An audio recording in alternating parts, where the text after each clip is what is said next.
So, good morning, classmates. My report is about part 3 of total quality management. It's about quality circles.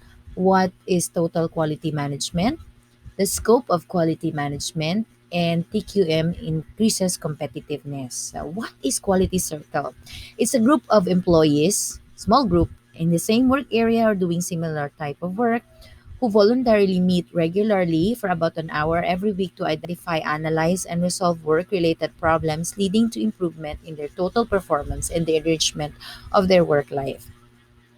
So it has seven significant characteristics. One is that it's a small group of employees. This means it's about 8 to 10. Lower than that, it's too few. And higher than that, people can't be heard. It's also from the same group area or doing similar type of work so that it's easier for them to compare and involve each other. They voluntarily meet regularly because they should not be coerced, they should not be forced, and they are voluntarily doing this for improvement of quality. They do it for an hour every week. It's a regular thing. And they should meet regularly para they can discuss their problems. They identify, analyze, and resolve work related problems in that meeting. And it should be noted that they are not really there to analyze other issues but for work. It leads to the improvement of their total performance because since they are evaluating their work, hopefully it leads to an improvement to their work performance. But aside from that, it also leads to an enrichment of their work life because by evaluating they can say what is needed to be improved. Now, it should be noted in the book that this growth of quality circles occurred in the late 1970s and grew from there, but it was having a widespread abandonment in the late 1980s because of the general lack of commitment by management. So, quality circle. The concept and philosophy of quality circles is that it is participative management. So, without management's participation, it fails. So it started in Japan. It was first organized in Japan because we know Japan. There were three basic aims which determined their activities. This was to contribute to the improvement and development of the enterprise, to respect humanity and build a happy workplace, that workers are not just workers, but they are human beings and they need a happy place to work, and that it satisfied the higher human needs for self development because if you want to improve and the management recognizes that that is a satisfaction of a higher human need. So there are six concepts of total quality management.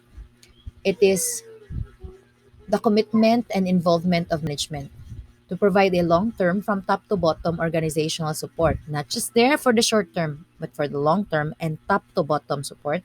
The unwavering focus on the customer internally and externally, finding out what they want. The effective involvement and utilization of the workplace, the continuous improvement of business and production, the treatment of suppliers as partners, and the establishing of performance measures for processes. So we find out what customers want. We design a product or business that customers want. We design a process that facilitates doing it the first time.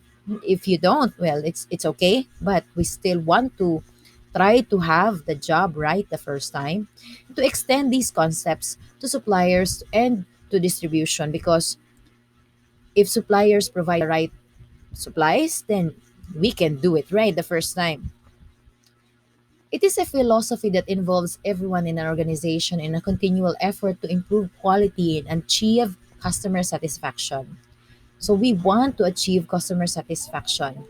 It's about the continuous improvement of quality. Now it's like Kaizen because it's from Japan. It's about customer satisfaction. We want customer satisfaction. So this is about them.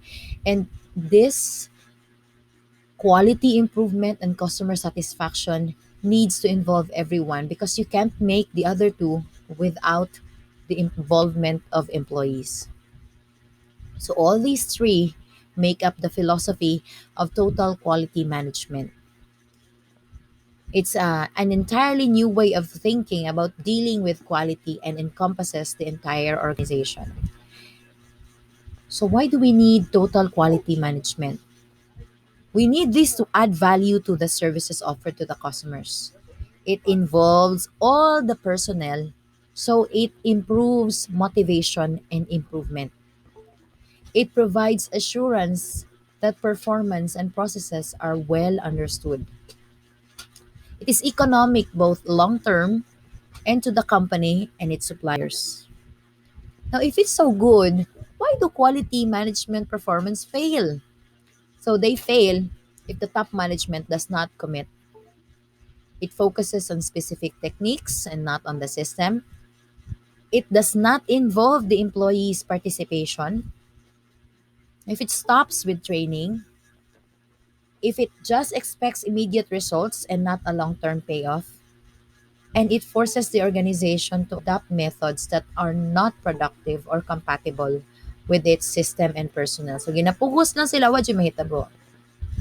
The scope of total management, total quality management, and its three core principles are supported and implemented by three. It's infrastructure, practices, and tools. Now, what's infrastructure?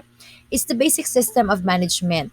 So it's about leadership, strategic planning, the HRM, the process management, and the data and information management. So it is the infrastructure, how the organization is made up by leadership, by how it plans, by HRM, and etc. Now, what about practices? It's about activities that occur within the management system for a high performance objective. So you practice it for that. Without good practices, it can support the core principles and the tools. We now have the infrastructure, we now have the practices, but without tools to measure, to plan work activities, you can't continue the three core principles. Now, TQM increases competitiveness. How? It's the competitive benefits of TQM in the market route and cost route. So, market route. So, what is this? This is the value of the products in the eyes of the customers because the customers are the market. What about the cost? Because when we make defect-free output, it cuts operating costs. Kaya wala na may mga laod to, no defective products because defective products increase costs. TQM improves profitability. So it's about sales gains and reduced costs. So what is sales gains? So sales gains is the increase in market share because a lot of people are gonna buy from you now, and it is lower selling prices as a result of economies of scales, and reduced cost is generally like the cost route, which is less defects, less costs, lower costs of rework and scrap and warranty. The major axioms of TQM are composed of the commitment to quality, the exclusive use of scientific tools, technologies, and methods, the total involvement to quality undertaking, and the continuous improvement. So, all these four items are the major axioms of TQM. It also increases competitiveness through the basic elements of TQM concept. So these are basic elements, no? The basic elements are sustained management and commitment, customer focus, prevention of defects, universal responsibility for quality, continuous involvement, improvement, employee involvement and employee empowerment, root cause of corrective action, teamwork, thinking statistically, benchmarking, value improvement, and training. So that's all for my report. The next presenter for part 4 will be my co groupmate. Thank you.